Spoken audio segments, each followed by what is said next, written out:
Hello and welcome to the fourth installment of Hisar Talks, a series of events hosted by the Innovation Center in conjunction with Hisar's 25th year, with the continuing theme, Now, Let's Talk About the Truth. Sustainability is a word that we cannot escape from. It's on the news, in our classrooms, even in our social media feeds. While sustainability in the broad sense might refer to many different aspects of social and economic development, at the core is ecological sustainability, humans finding a way to exist that does not continue to cause harm to the environment. Today, we have two speakers who are here to address the reality of our current situation, who have joined us to talk about the problem we all face in real terms. Specifically, they will try to help us answer the question of what we can actually do to make things better. Do our individual actions matter? If not, do our collective actions as a school, a community, or a city make a difference?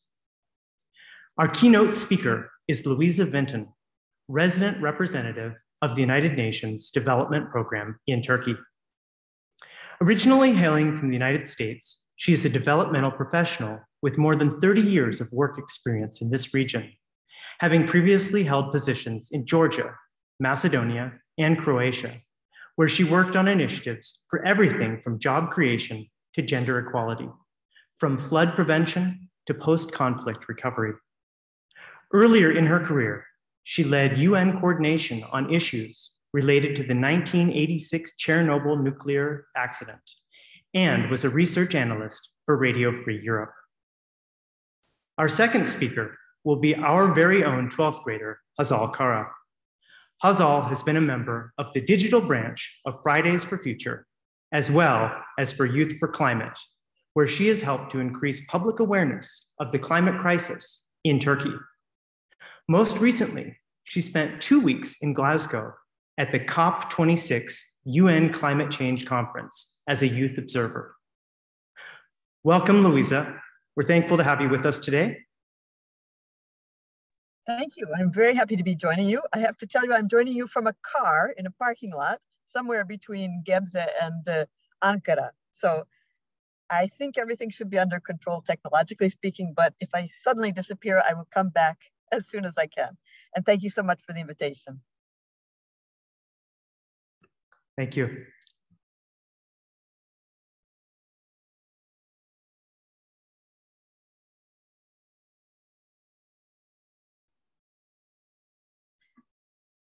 So do I have the green light to speak? Absolutely. You're waiting for me. Okay, thank you so much. And just let me first of all commend the school on your very clear attachment to sustainability as a principle and the sustainable development goals as relevant targets for your, not just your studies, but I think for the lives of your students.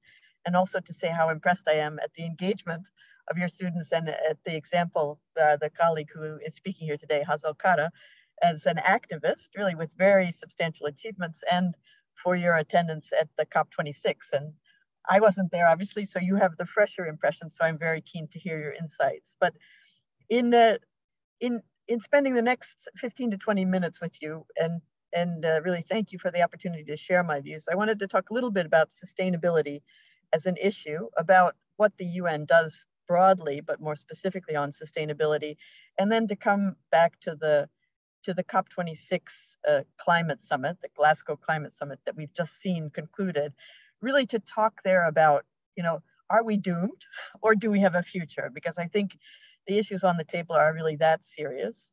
And they are very much, we use this language of intergenerational solidarity or intergenerational challenge, but really the question is that are adults today going to be so selfish that they deny the chance of a future with a healthy planet for the generations of tomorrow? And really that's for your generation of emerging to adulthood now. So really just a couple of opening remarks, and then I would welcome your questions, and I'm keen to listen to Hazal's insights. But on sustainability, the idea of what are the ingredients of human well-being have changed over time. And I know that just from the short time that in my career at the United Nations Development Program, that even when I started, which was not so long ago, but long enough ago in 2004, the focus was on human development. Now the focus is very much on sustainable human development and really much more on sustainability as a core value that's emerged, as we've seen the urgency of the threats to the planet grow. So when I started, or let's say back in the 1990s, the idea was emerging that, what is valuable in life is not defined strictly by money. So that the UN Development Program grew out of an awareness that GDP, gross domestic product, isn't really a sufficient measurement of how well we're doing in the world, how well countries are doing vis-a-vis another. That GDP growth isn't, the only statistic we should be looking at. So at that point, UNDP was core to a movement that said, okay, let's measure other things. What other things should we measure? And so what they focused on at the time, and it's still a legacy that's very relevant to the work that I do or the work that UNDP does in Turkey and elsewhere, is what matters is a healthy life, is longevity, is knowledge, and is choices and opportunities. So there's much more than, there are all these sayings of man does not live by bread alone or by money alone, that we need to have a life that's full of opportunities, and that everyone needs to have an equal right or an equal say in those things. So at the time, UNDP invented something called the Human Development Index, where instead of measuring countries by the level of their gross domestic product or by how much that is growing each year, they put in indicators for length of schooling, educational attainment, and longevity. So as they're sort of rough indicators, but the whole idea, I think it's more important than the indicators, is that well-being means much more than just money and a whole lot more than just an average GDP per person per country. But then over time, and I think this has evolved, so we go from human development to sustainable human development because of an awareness that human activity and the quest for growth to achieve prosperity or to achieve this higher GDP was destroying the foundations of the planet. And I think this was always an environmental consciousness of the need for nature protection to protect biodiversity. But what has really driven home the importance of sustainability is climate change. And we're way beyond the time where you could debate, is there such a thing? Way beyond the time where you could debate, is this a human-driven thing? It very clearly is a thing. It very clearly is a human-driven thing. And we are arriving at a point where we say, okay, there is no planet B, as our Secretary General says. We have no other option. So if we're prosperous, if we're healthy, even if we're equal, it doesn't matter if we don't have a planet to live on. So human development has become sustainable human development, and then sustainable human development has been translated into really the core vision that UNDP and other UN agencies live by, which are the sustainable development goals that were adopted in 2015 by all the member states of the United Nations. So I'm sure you're familiar with them. These are the 17 global goals that range from no hunger to good education, to eliminating all violence against women and girls, to protecting life above, life on land, life below water, stopping the impact of climate change. These 17 goals were adopted by everybody. And we should emphasize that it's not a UN agenda. This is an agenda that was voluntarily accepted by every country that is a member state of the United Nations. And we see, even in that context, so that was 2015 with the target of achieving these goals by 2030, is that the importance of some of those goals have started to seem much more crucial. It's not that anyone is more important than the other, but that if we don't achieve, say, Sustainable Development Goal number 13, which is dedicated to climate action, we won't have an opportunity to address the other ones.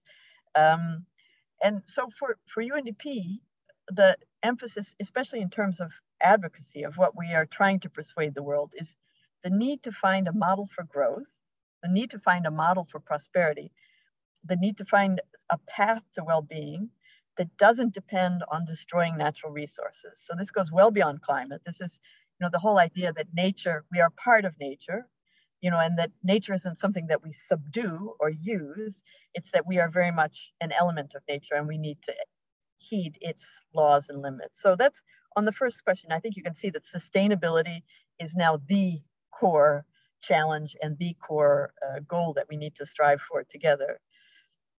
So then turning to the United Nations, which as you know, I've worked now for 17 years for the UN, for the development program, but the UN, to say one thing, the UN is profoundly an intergovernmental body, so that, when I say I work for a UN organization, but the UN is not separate from the world's governments. It is kind of a sum total of the world's governments. And the principle there is that each country has an equal voice. It's not actually true in areas like the Security Council, and President Erdogan is very clear on the world is more than the five members, the five veto holding members of the Security Council.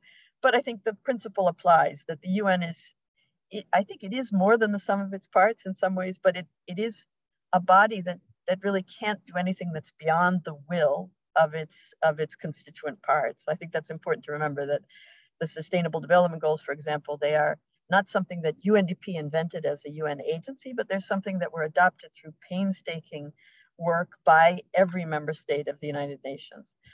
As I think you probably know from your own educations, the UN rests on three different pillars. So one is peace and security, and that's where the idea is that the UN should be able to step in and resolve conflicts, but also prevent them from happening. So the track record there is a bit mixed. We have to admit.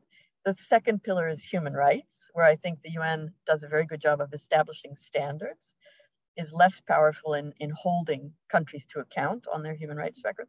And the third pillar is development, which is where I sit. And we can talk more if you're interested in the question and answers, I think, about what UNDP does in Turkey.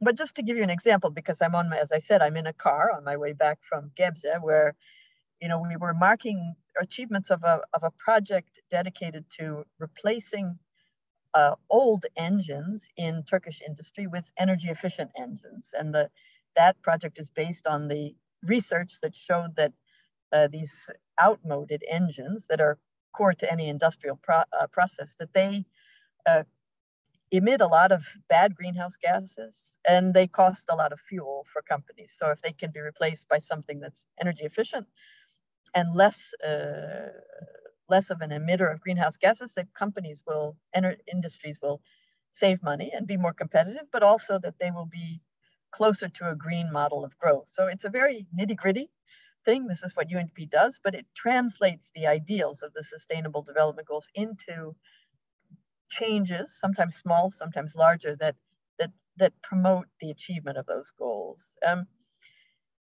The UN, as I said, it's the sum of its parts, and even where the human rights conventions that come out of the UN are legally binding treaties that have the force of international law, the UN doesn't have an enforcement mechanism that's any stronger than voluntary compliance by member states. So that's important to remember.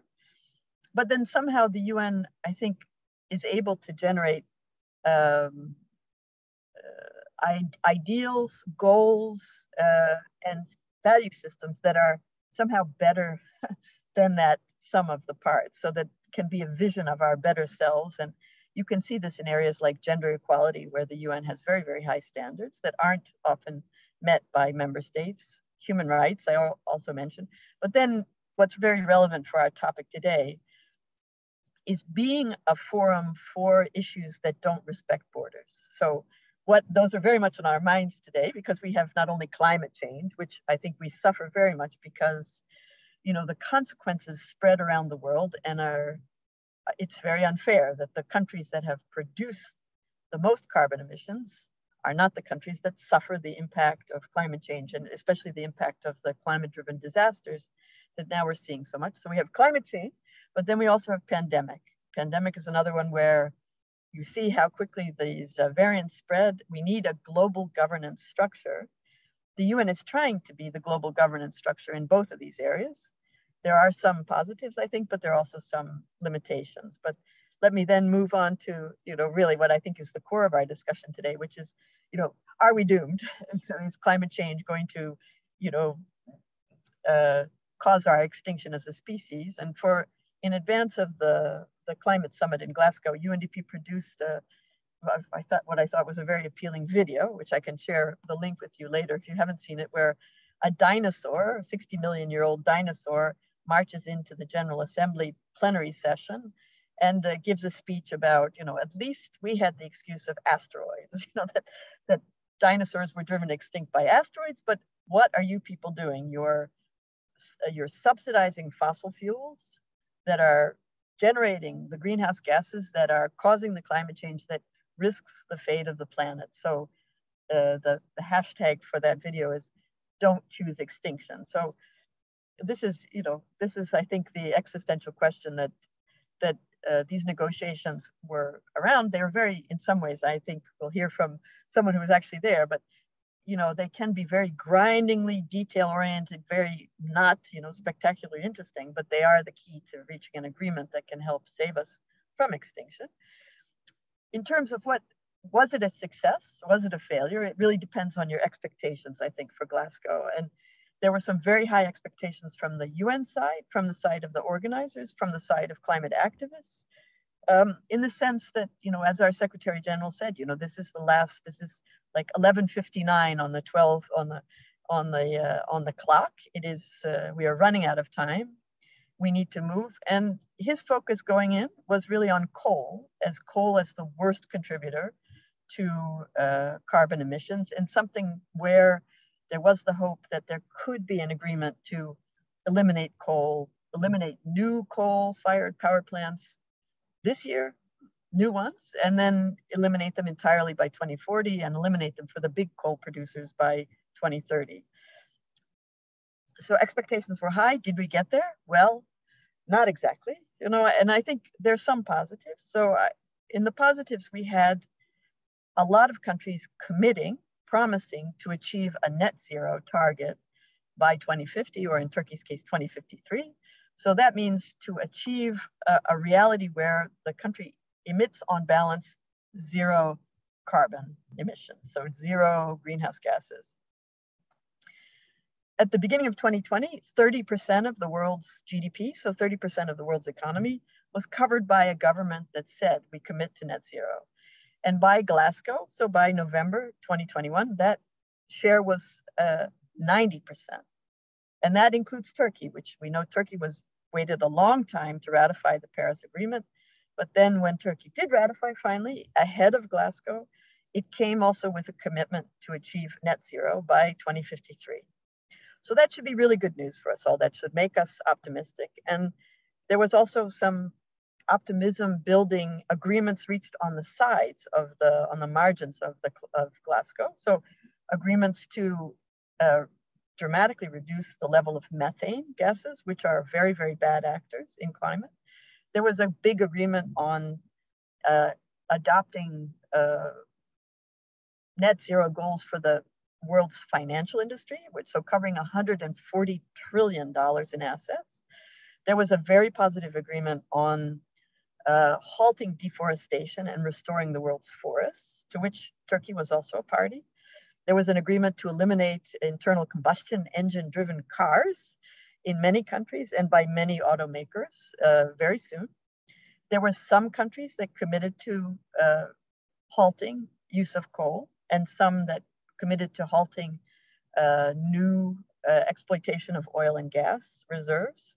There was a lot of new money devoted to adaptation. So mitigation is halting or reducing the carbon emissions that cause climate change, and adaptation is helping countries prepare for the impact of climate change. It's like we're seeing very clearly giant floods, giant forest fires, tornadoes, the sort of this nightmare world of new climate-driven disasters. So there's a lot of money going into helping countries get ready.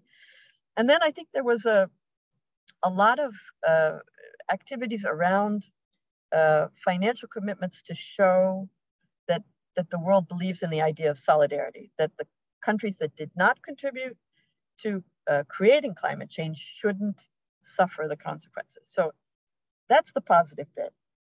But to me, I really think the outcome is more one we should be alarmed about than we should be reassured by.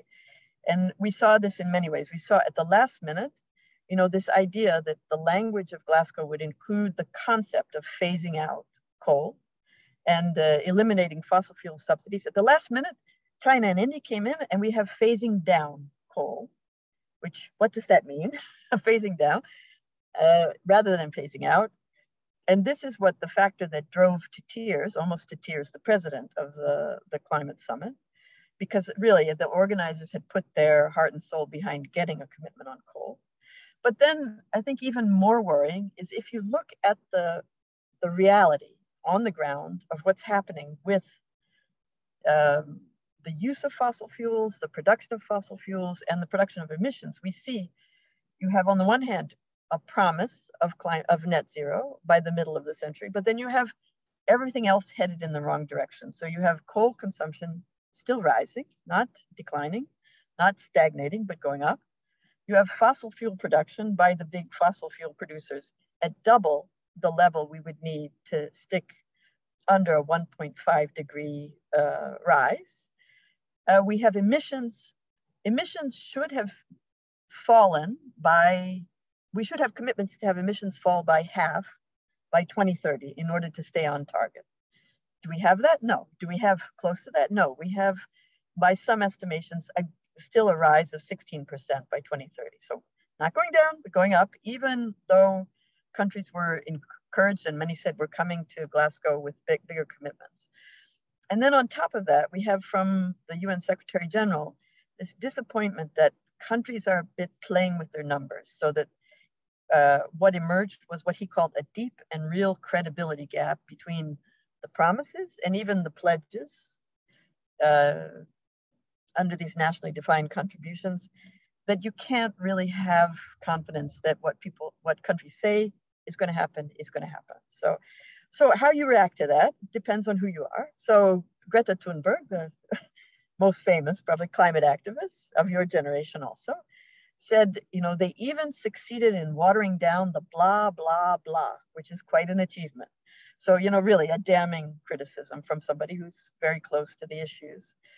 I think even the more optimistic actors tend to be governments, but also UN agency heads who realize that maybe the expectations were a bit too high for the reality. Is that you come out of Glasgow with this idea of 1.5 degrees is still alive, but barely breathing. Or as my own boss, Achim Steiner, said, is the pulse is very weak on 1.5 degrees. So one good thing that did happen in Glasgow was an agreement by all the countries there is, okay, we need to do better. Let's regroup next year at COP27, which will take place in Cairo in Egypt.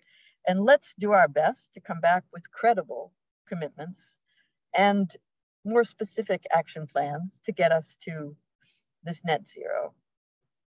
So that, to me, is it good? Is it bad? I've seen lots of people argue that, well, on balance, it's not the worst outcome. But I do think that, we are seeing a gap between the verbal commitments, the rhetoric, and the reality of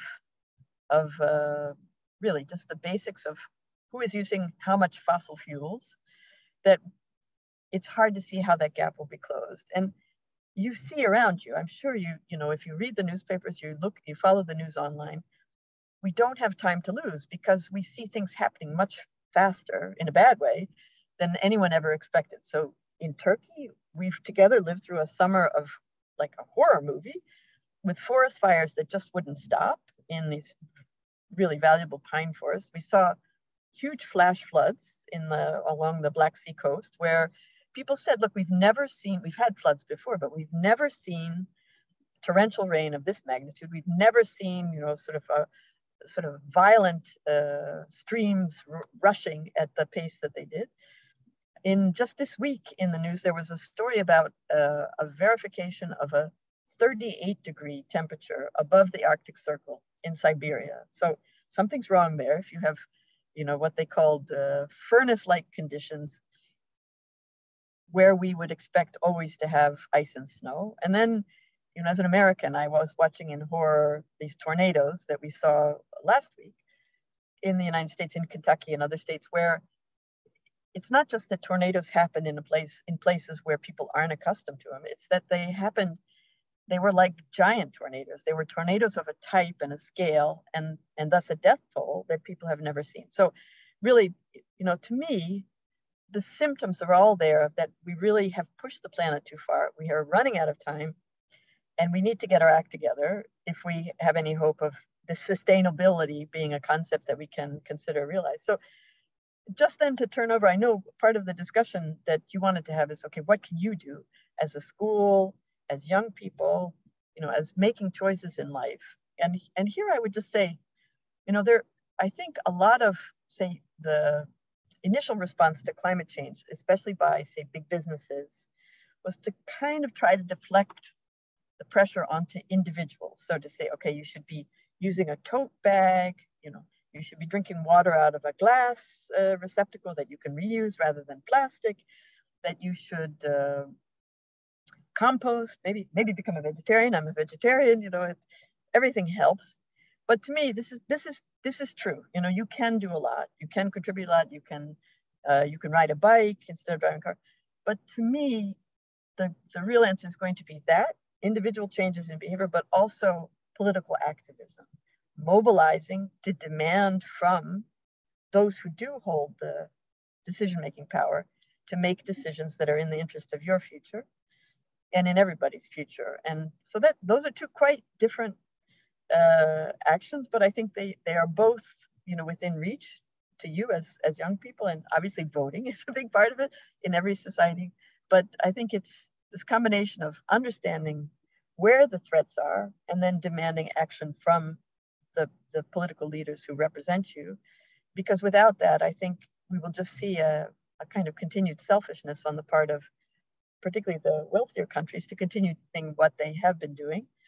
And we see that the disastrous impact is coming faster than I think anyone predicted. So it's not something for future generations, but it's something hitting us right now. So with that, thank you very much for hearing me out and listening.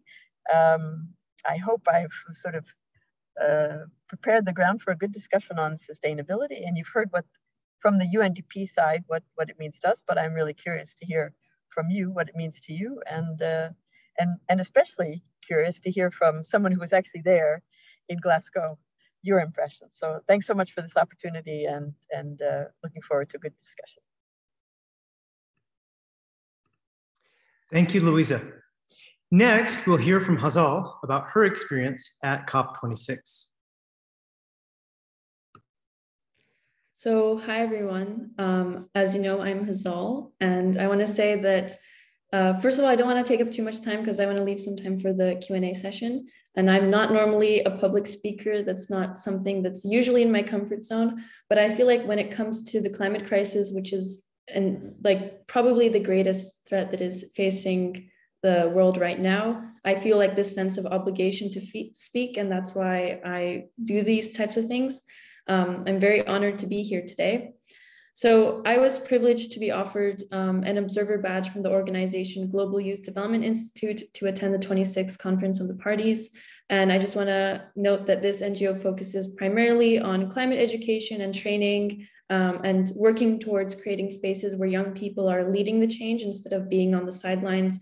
And I do look forward to continuing my work with them in the future. And just to touch on something that Ms. Vinton also talked about, is that while we were preparing for COP26 as the GYDI delegation, we had some discussions about how consensus is the thing that's kind of that guides UN negotiations. And I know you talked about how it's more of like the will of the countries rather than the UN having its own set goals for what should be done. Like there are goals, but countries determine their own national action plans and that sort of thing. And so it really is based on consensus. And so I think within all of our countries, we have an obligation to speak up and push politically for the change that we want to see.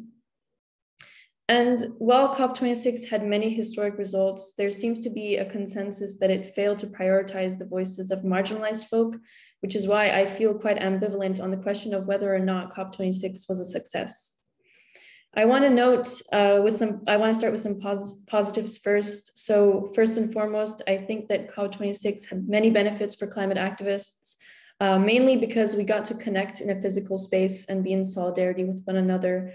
I've spent around 1.5 years mainly doing online activism, going to meetings and that sort of thing. So being in a space where we were actually able to have in-person meetings and I got to see my friends face to face, I think that was quite empowering, and we saw just how large the climate movement is.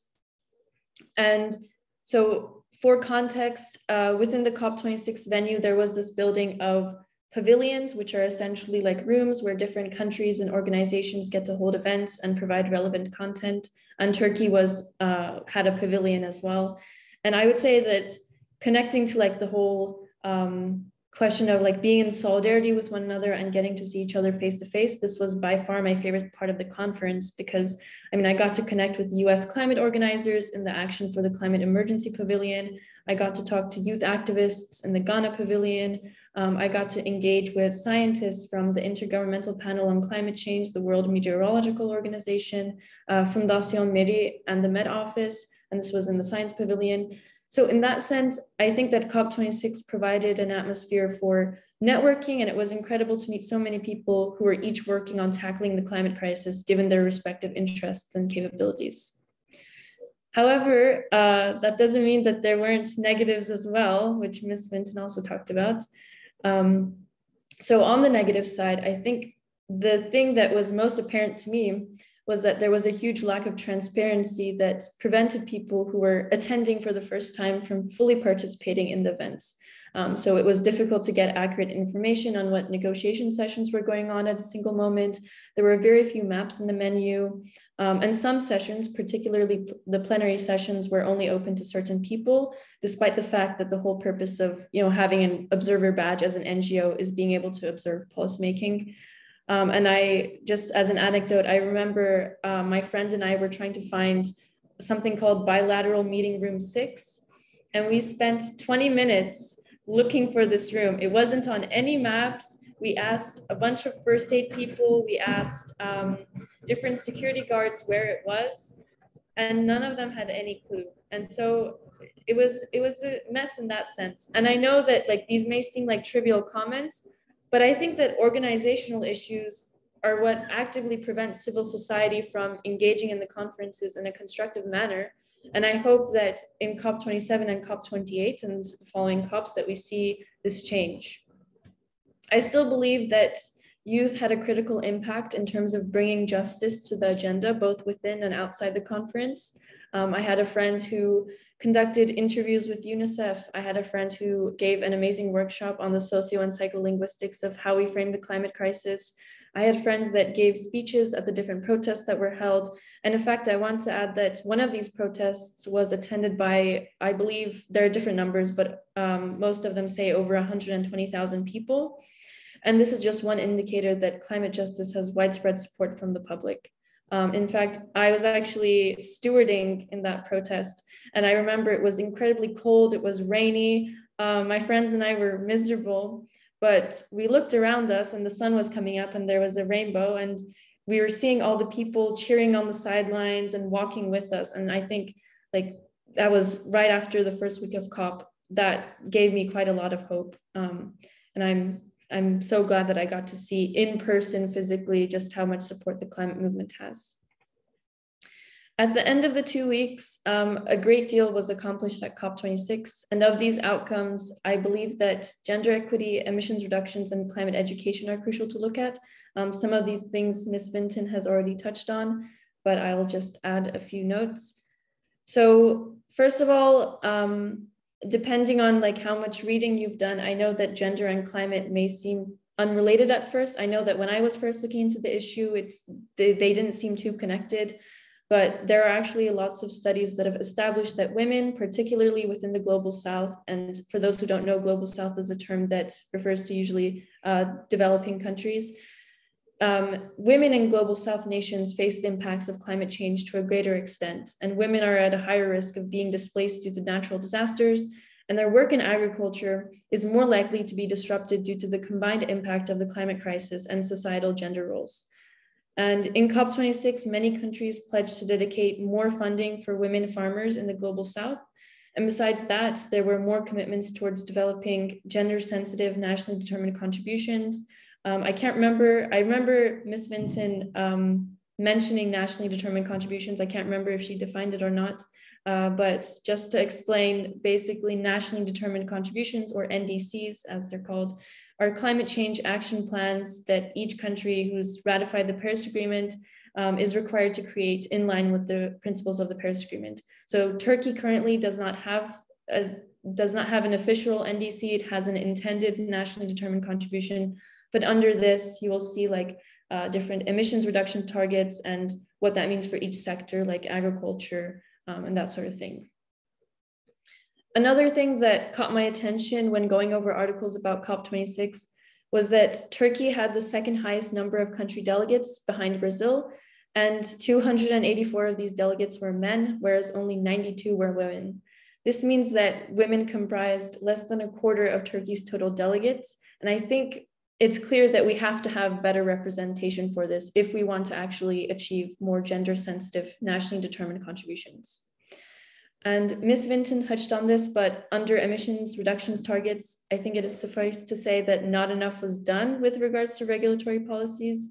Commitments from COP26 put us towards around 2.4 degrees Celsius of warming. And this is despite the fact that past IPCC reports have already established that 1.5 degrees is the highest temperature we should be limiting ourselves to. And the UK government has also emphasized that its role for the conference was urgently to keep the 1.5 goal alive. And again, I just want to add here that 1.5 degrees is not still a safe number. It's also bound to have drastic consequences across the globe. Right now, we're around 1.1 to 1.2 degrees, and we're already seeing typhoons. There's a typhoon hitting the Philippines right now. There are floods in northern Iraq, and then there were the tornadoes in the Midwest. So we're seeing all of these natural disasters, and so 1.5 degrees is not, the safe limit. It's just that scientifically and politically speaking, it is what is feasible and what is much less likely to bring out tipping points that will further worsen the crisis we're in. And since this event is taking place in the context of a school environment, I implore everyone to take a look at the Glasgow Work Programme, which provides a framework for countries to develop their own plans regarding education, training, public awareness, public participation, and public access to information in relation to the climate crisis. I'd like to end by emphasizing that climate policies cannot leave marginalized and most impacted groups behind. That means when we advocate for climate justice, we advocate for workers' rights, gender equity, racial equity, disabled rights, trans rights, and more. Thank you. Thank you, Hazal. Now we'll move on to our question and answer panel. Last week, we asked Hisar students and staff what they wanted to hear more about. On today's panel, we will have a chance to pose some of those questions to Louisa Venton. Hazal, I think you'll begin. Great. So again, since this is taking place in the context of a school, our first question we want to start off with, how can the education system contribute to sustainability, and how can one define a sustainable school? So I think first and foremost, the gaining knowledge and understanding the challenges and then the solutions is really, I think, a core challenge for a school. And there's been so much disrespect for science as a value in pandemic and in climate change, and you still find people spreading just nonsense views, but those views gaining traction. And I think education, serious education, critical thinking are key. And I think a school is where you develop the faculties for critical thinking. So that would be first and foremost to ensure that the school curriculum includes, an understanding of what climate change means. Going through as Hazal, I think you should have my job. I'm ready to retire. Please take over. But in the way that you did, to explain what this different terminology means, what the implications are, and then to look at the solutions. Because I think in some cases we know the solutions. We know certainly what causes the climate change, but some of the solutions that we need to figure out, for example, we need to have, I think Hazal was getting to this point, this idea of a just transition, that, okay, if we're going to phase out coal, we have a big industry. We have lots of people who work as coal miners, for example. So they need to see a path to their future. They need to see, there needs to be some vision, but also a credible plan for what they and their families and their communities, often their sort of mono-industry communities in the world. So that idea of just to get people enthusiastic about providing the answers to the challenges that climate change is going to bring, and they'll be with us for decades, if not forever. So that's the first thing, is just the school curriculum, the school approach, and then developing the critical thinking to separate the nonsense.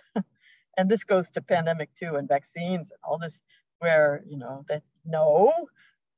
vaccine doesn't make your arm magnetic, things like that. Anyway, but then in terms of having a sustainable school, yeah, I think that there's a lot that can be done. It's just being able to look and say, okay, where are we part of the problem and how can we contribute to the solution? So there's obviously recycling of waste, and also this new principle that's going way beyond recycling, which is, not to generate the whatever it is in the first place. So reuse, reduce, recycle, but really to be responsible consumers and producers means, there's some things that you just don't need in life, and understanding which, I think it's partly going back to the first point, like to me, I remember somebody came to me and said, okay, we can't, for lots of our projects, we have, conferences where you give something to people so they remember the messages of the conference. And it's also a sense, okay, here's a goodie that you get. And so many of those are plastic. And I remember having a discussion with my team member I said, well, okay, but if we're going to give people water bottles, surely that's environmental. But you need to look further, because if it's a plastic manufactured water bottle, then you're contributing to this problem of plastics, that the production of plastics is a disaster in every respect. So anyway, it's understanding the components of the problem, but then coming up with policies to deal with it. So that then I would say there's lots that can be done. You can compost, you can bicycle instead of driving. You can look, I think, first and foremost at energy efficiency, because I think this in Turkey is something that's completely underappreciated, that, you can if you don't use the energy at all, that's the best solution. So if you can look into energy efficient, if you can look into better insulation, better windows, but also put solar panels on the roof to generate your own power, there are lots of ways to go. And then the third avenue, I think, is really organizing. It's the point that I was making, is that it's not going to be enough just to have a school. Your school doesn't live in a bubble, and you are a victim of, but also contributor to broader trends. And there, I think it's, mobilizing, through organizations like the one that I think Hazal was selected by to go to Glasgow. Is organize, make sure your voice is heard. If people say you're young, we don't need to listen to you, you insist, and be very, very loud. Because I think now is not a time to be quiet. It's really a time to be loud.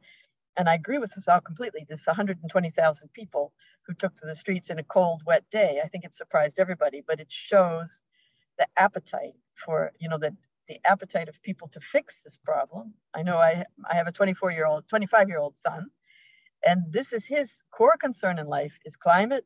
It's that, this is a looming disaster, a very personal disaster.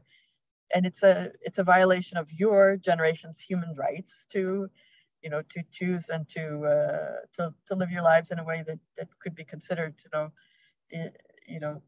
taking advantage of all the rights and opportunities you should have.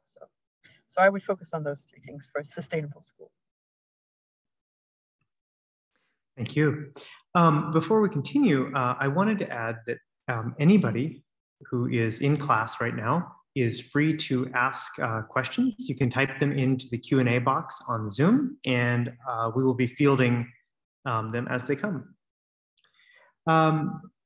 Okay, our second question today is, where are we on our sustainability journey? And I mean we in the broad sense of we.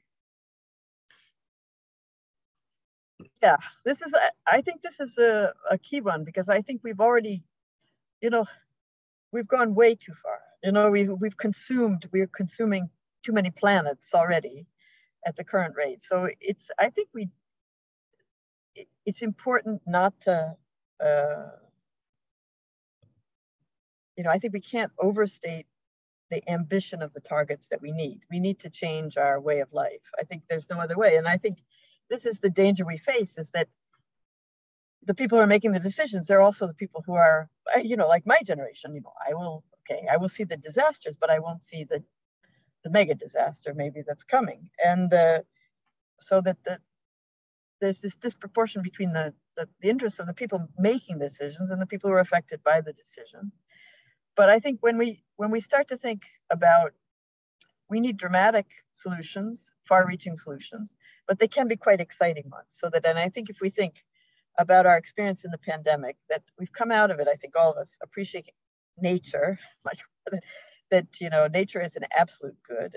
So that if you think about what if we could restore some kind of balance, so then I think it's much easier then to think about things like green jobs, and that you could have a whole industry devoted to restoring ecosystems. That could be an entire, a new occupation, or decarbonizers. That if you're looking for an occupation of the future, to say, I would like to become a decarbonizer. I will show industry how to stop emitting carbon altogether. So I think we can be excited about the solution, but I think we've pushed the limits too far. The pandemic is a sign of it. The disasters are a sign of it. So we need very, very radical solutions that many people will find disturbing or upsetting, because it's a challenge to an accepted way of life. But it's clear we can't go on as we have. It's clear to lots of people. I think it's not clear to everybody. So there are still powerful forces trying to just to say, please let me go back to normal, especially after pandemic. I just want to go back to the way things were. So again, we come back to raising voices and insisting that this is a generational question as well, that the limits have been exceeded, and we need to find a more circular lifestyle, a more, one that doesn't destroy additional natural resources to sustain it. Thank you so much. I want to add, there are a couple of questions that just came in from different classes who are watching. Two of them are about the target dates of 2030 and Turkey's date of 2053. And the questions are, isn't it too late for targets like 2053 with other ecological disasters? Is 2030 too late a date to put on the changes that we're planning for?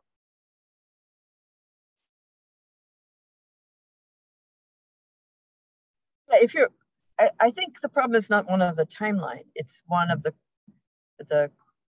credibility of the commitment to the action needed to achieve the results by that timeline. So you have lots of countries saying 2050, Turkey saying 2053 for historical reasons. But I think the challenge for Turkey is that the target has been set, but now, there needs to be a credible definition of the policies and practices to get there. And this is something yesterday, UNDP opened together with the Ministry of Environment, Urbanization, and Climate Change, now renamed to reflect the challenge of climate change, a process to do the strategy for 2050 and the action plan for 2030, which will include refining the NDCs, which is really a crucial part of it.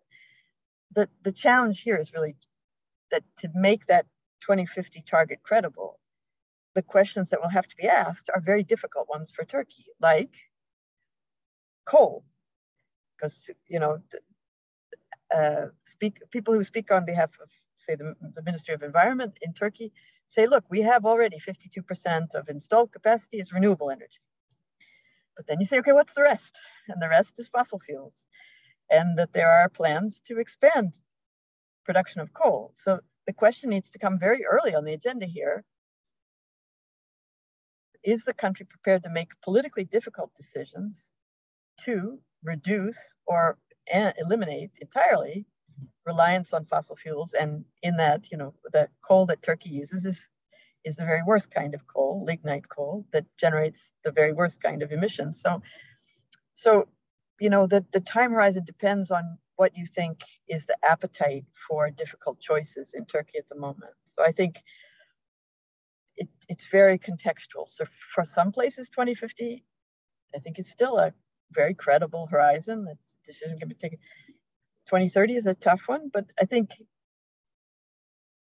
there can be a productive impact of, okay, say countries come back together next year in Cairo. If there is an increased sense of solidarity that the wealthier economies will be helping the less wealthy economies to adopt more ambitious targets, then maybe we have a chance. But yeah, I have to say, I'm not optimistic on this score. I think we have to do everything we can to make it possible. But it's very good that the net zero is set as a target, but then there needs to be a concerted effort to devise the very, very ambitious policies that would be needed to make that a realistic deadline. So I think the question is a very, very good one. It is where the weakness is there enough time to adopt and take the difficult decisions that will be necessary to make that a realistic target?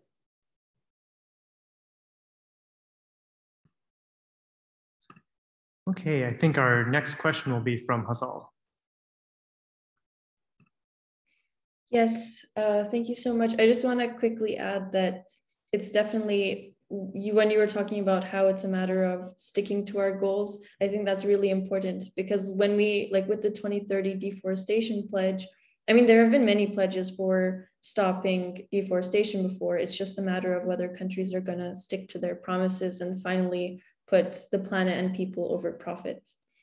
So the next question, which may be related to maybe like energy transitions and that sort of thing, is that technology has the potential to pave the way for sustainable futures, but yet it is often used in a negative way. What must be done to end this and make sure that technology is used for good?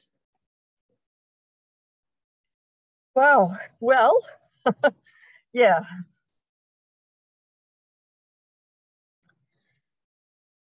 Yeah, I think sometimes we tend to overestimate the value of technology versus what you're saying. I think really it's the political will and social consensus that's important. And then I think the technology can be used either way, for good or for bad. I think in some cases technology can help us reduce emissions by enhancing efficiency and whatever. You can use digital technology. We are seeing, I don't know, how you can use drones to deliver emergency supplies to people who are isolated in emergencies rather than having to actually physically get there. So I think there's no sort of moral value of technology inherent in technology. It's really the decision that we're making.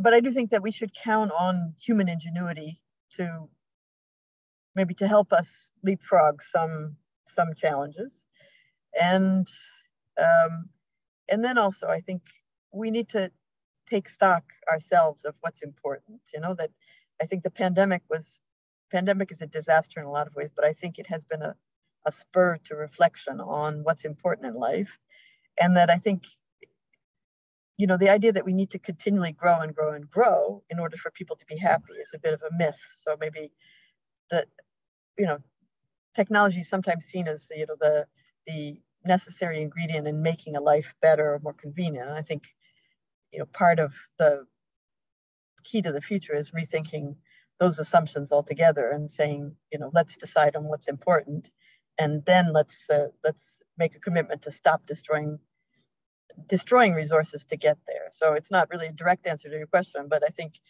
the key is not in the technology itself, but in the social consensus and the political will to ensure that we don't undermine our own chance at a future. Great. The next question is about activism. And is activism enough? Is it effective in finding solutions?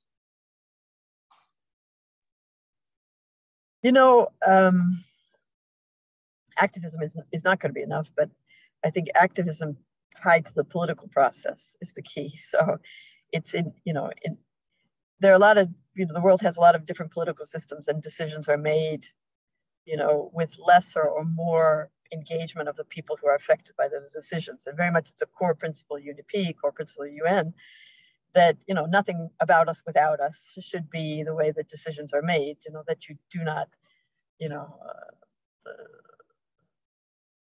there is no sort of hyper-centralized political will on making decisions. So I think that, activists need to focus not just on mobilizing communities, but on, ensuring that decision makers hear them. And that's not easy in many societies. And, but I think it's key that one way or another, the political leaders who make decisions, who make the commitments on behalf of countries, need to understand that there's a price to be paid if the voice, the consensus that we need to protect our planet is not heard. And then I think, I put a lot of store in broad coalitions of interest. So I think, one thing I see in Turkey is that the most progressive, I think, policies on, say, European Green Deal. So European Green Deal is the EU saying, we don't want to allow competition from products produced outside the EU that don't adhere to our stricter rules on carbon content, on climate change, so that they will have a mechanism that will impose heavy tariffs on goods that are made with a high carbon content. And so you have a big Turkey exports a lot to the EU. You have a big industry that's devoted to exporting to the EU.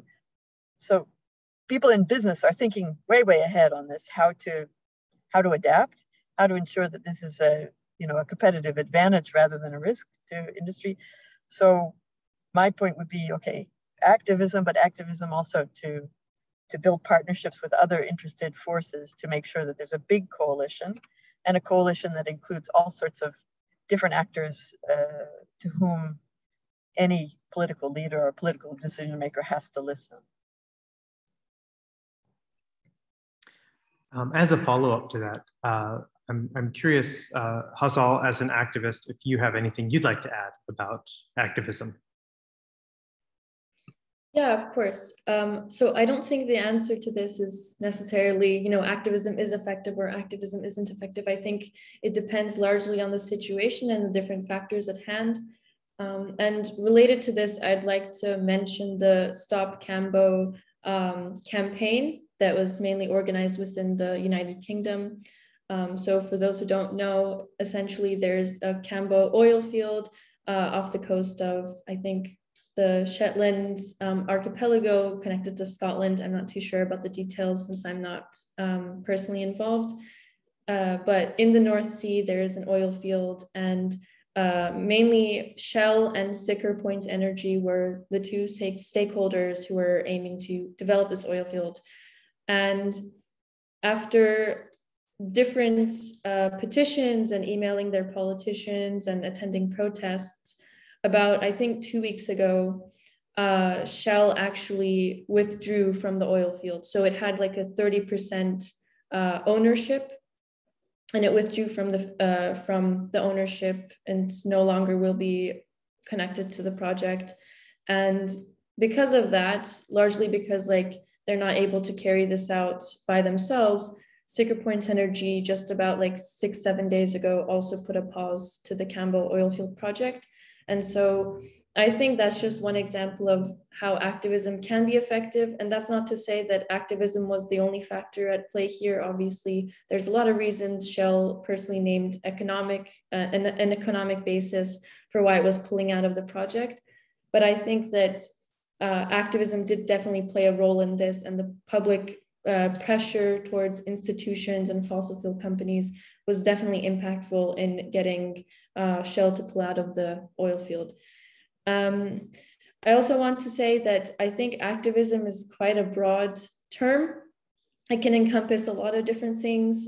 Some people in terms of accessibility, find social media activism more accessible, and maybe they'll make videos or do live streams or make certain posts about a topic, whereas other people may, particularly in countries where there isn't like a crackdown on democracy or it's less authoritarian, are able to freely engage in the freedom of assembly and attend protests and that sort of thing. So the way that activism functions changes from country to country. So I think it depends particularly on the different, again, factors at hand. And I also think that there's the whole question of whether performative activism is helpful and to what extent social media activism is performative activism. There's sociologists who are studying, the theory of social movements who are much more knowledgeable about this than I am. But I think that, again, because it's such a broad term, it largely depends on what sort of activism is being done and does it have a political impact? Is there a political correspondence to that? Yeah, that's what I would like to add. Thank you. Thank you again, Louisa and Hazal. This concludes our panel. Today, we heard about the way that all our future goals hinge on the larger issue of the climate crisis and how we approach sustainable development. If there's a takeaway, it is that we can all make conscious decisions to live more ecologically sustainable lives, but we also need to put serious pressure on the people in positions of power to make their decisions conscientiously, to put the planet over profit, and to not choose extinction. Thanks. Thanks so much for having me. And Hazal, it's been nice to meet you virtually in this way. Also, Ned, thank you so much. Yes, it was amazing to meet you as well. Thanks a lot for joining us today. Thank you. It's my pleasure, really. I hope it was helpful. And yeah, let's hope we can change something. Small scale, large scale change would be good. So, thanks.